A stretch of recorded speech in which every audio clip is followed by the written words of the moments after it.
Born and raised in Fort Pierce, Florida. One of the best places in Florida that anyone could hope for. Most of the locals would say that you want to escape Fort Pierce. Imagine it as like one giant hood you want to get out of.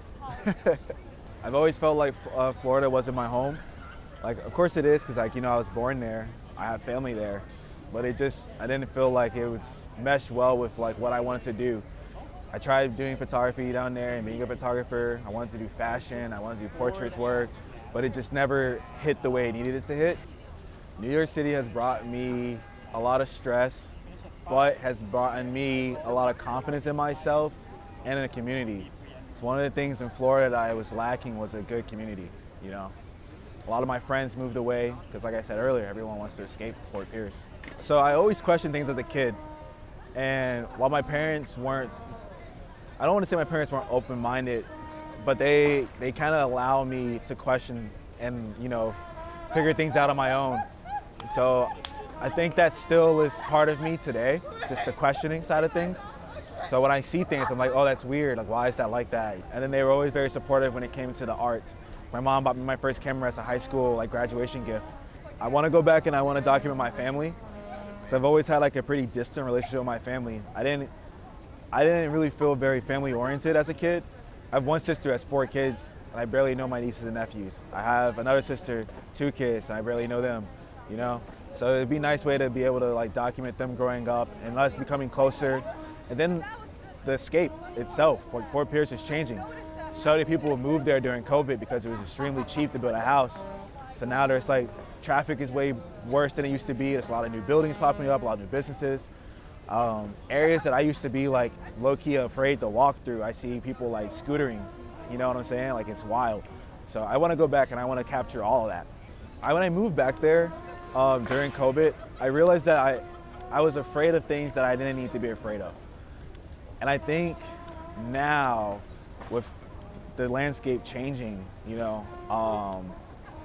there's this newfound fear that like the culture that I grew up with, my mom grew up with, and so forth, is no longer going to be there, So it's weird how like there's still this underlying fear, Fear to me in that sense is just a loss of appreciation.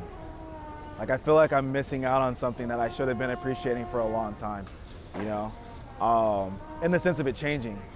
It's also just a confidence thing too. Like the fear that I had before, like walking through Fort Pierce or just experiencing like, certain sides of like that environment, was also just like, I didn't feel confident in being in that. I didn't feel connected to like that identity and shit like that. When I was in a really bad spot, like mentally, I got really caught up in the idea of like childhood and how like your childhood affects so much of who you are as an adult.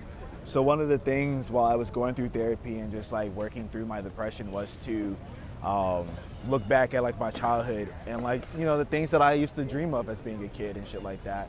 So like now, like pretty much every day I'm just like, I'm going to do the thing that younger me really wanted to do and finally like accomplish those things. I wasn't accomplishing them. It was just fucking my mom's couch, smoking weed, being sad about an ex-girlfriend. I get my inspiration from the people I'm around, truly. Like, I find out about a lot of artists through the people that I'm around all the time. All the photographer friends that I've made on the street. They put me on the people I should be looking at. And music, usually before I come out or when I'm out walking, I'm listening to music. It's either house music or it's like some form of like melodic rap, yeah. I don't usually look at like people's clothes. I've been trying to do that more because I've been wanting to get more into fashion again. So I've been looking at the details people are, the character they make, with how they dress and things like that. But I'm always trying to find like the good action, good emotions. I think I go out with the intention to find certain things and quickly realize while I'm out shooting that I just need to take the photo. I think too much about it. I'm constantly thinking about like, oh, well, do my photos feel intimate? Do my photos feel funny? Am I telling a story here? Like, what am I doing? But truly, I just take the photos, go out, open mind.